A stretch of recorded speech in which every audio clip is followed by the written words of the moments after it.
Connecticut. How's that going? Do you have a briefing scheduled with Tulsi Gabbard?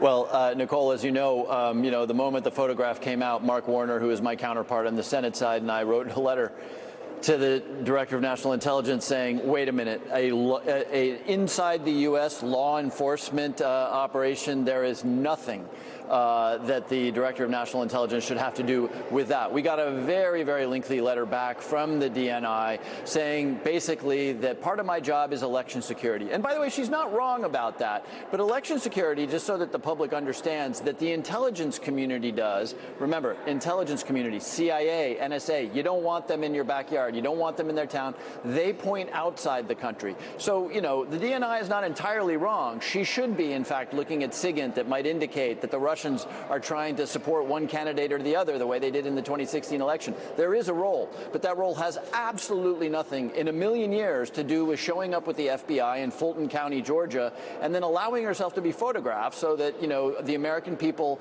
can be reinforced in the notion that is at the bottom of this thing, which is that, oh my God, Donald Trump is very, very interested in not losing another election. You just had Mark Elias on. And so it's just a really ugly set of circumstances that Tulsi Gabbard brought about, I think, in an effort to sort of recover the president's confidence. Let me share what is known, what has been reported, and just try to deepen our understanding about what the questions are that you would like to ask her. So this is the Wall Street Journal story that sort of blew up in the world of intelligence with just questions. Wall Street Journal reported this exclusively. Quote, a U.S. official has alleged wrongdoing by U.S. spy chief Tulsi Gabbard in a complaint that is so highly classified, it has sparked months of wrangling over how to share it with Congress, according to people familiar with the matter.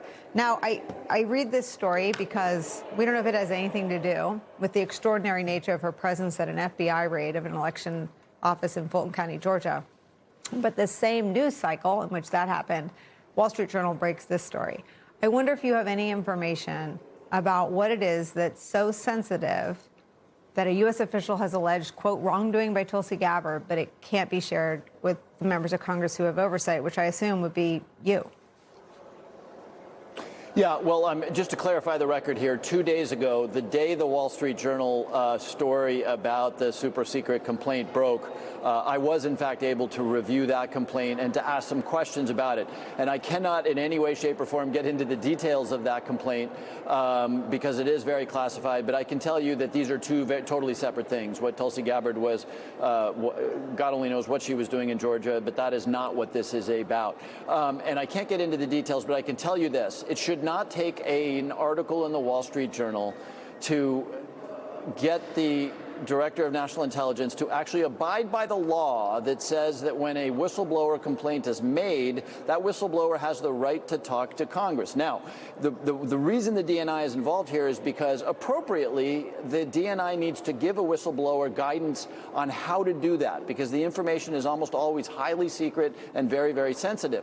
And it took 8 months. It should have taken a month, by the way. It took 8 months for the DNI ultimately to convey that complaint, as the DNI is legally required to do, to the Congress. So, look, I'm not going to give up on making sure I understand the substance of the complaint, but the fact that it took 8 months to do what should have taken a month or two, that does not look good for the DNI, and it is certainly not, the appropriate respect that should be shown to the Congress of the United States. And I guess the fact that they are taking place in the same news cycle gets at your earlier point about why she might be at a Georgia election office. And it would seem to be that that's something Donald Trump cares about a lot. It's been reported by the New York Times that she orchestrated a phone call between the FBI agents who are seen in body cam footage at that election office. It's been reported by the Times that she got them on the phone with Donald Trump. Explain your point earlier about an intelligence chief's role in SIGINT, which is signals intelligence, right? The people that we listen to protect United States national security. Donald Trump's firing of the person in charge of protecting our elections the last time he was president because that person was so good at it. If there wasn't interference, he fired that person because they wouldn't repeat the lie that there was fraud. Just explain this bigger portrait that's coming into focus of how Donald Trump is changing the sort of forces and the figures in the way that they protect our elections?